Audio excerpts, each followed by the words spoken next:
Public schools in Fairfax County, Virginia are preparing to include gender identity in its curriculum for grades 7 through 12. The family life education lessons will include teachings on heterosexual, homosexual, bisexual, and transgender identity. Andrea Lafferty of Traditional Values Coalition joins us from our Washington bureau to talk more about this controversial subject. Andrea, thanks for joining us. It's great to be with you. Thank you. First of all, tell us about this curriculum and the motivation behind it. Well, it's interesting. The school board voted earlier in May to add gender identity. It's not a part of the state law. It's not a part of the state school board instruction, but they've decided to add it against the will of many of the parents. And so now what we're dealing with is a vote on the family life education. Now, while we're talking specifically about Fairfax, I think it's important for people to understand this is happening across the country. So I may talk about Virginia, but listen carefully for your own community. Wow. Well, how will this curriculum impact the students? Well, it's very interesting. Right now, what will happen is, starting in kindergarten, they'll talk to them about same-sex or gay marriage.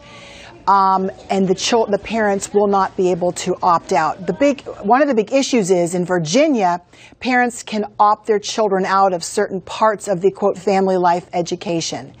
And so now what they're doing is they're trying to move parts of it from FLE, family life education, to health, which means the parents cannot opt their children out. And so we've been poring over the regulations and the information to see exactly what's happening. But we are very, very concerned that they are doing it here in Fairfax County and perhaps other places without the parents' knowledge or consent. In 8th grade, they will be discussing, let me just say, Bill Clinton's activity along with oral and anal. In 8th grade, and most people, and they've lowered it from 9th grade, or teaching 4th graders about the word incest. How far does that go? What is the difference between sexual orientation and gender identity? Well, the difference between sexual orientation and gender identity is sexual orientation is who you have sex with and how you have sex. Gender identity is who you are, male, female. Are you born male or female? Are you born nothing? And they want to break down those definitions so you're no longer male or female as God created us. You're one of 52, quote, genders, or one of 100 and something genders, depending on who you talk to. It is not clear, and it is not a part of our normal cultural discussion. I don't even think it's a part of discussion in France or other European countries. It's just bizarre. And they want to force this on the kids in Fairfax County when, in fact, it's not a part of the SOLs or the required education. What's been the reaction from parents, and what can parents do?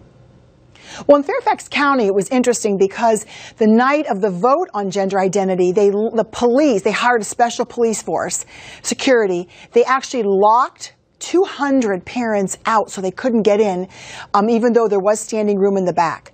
Parents need to be very engaged. Parents need to know what is going on in their local communities. Read anything that's passed. Find out what they're teaching your kids under the guise of health, under the guise of PE or social studies or biology or family life. We're seeing just an onslaught. This thing is snowballing, and so we would just encourage you to protect your children and know what they're being taught. Has the Obama administration played any role in encouraging public schools to adopt this sort of curriculum? Well, that is another very good question. Actually, encourage isn't maybe the word.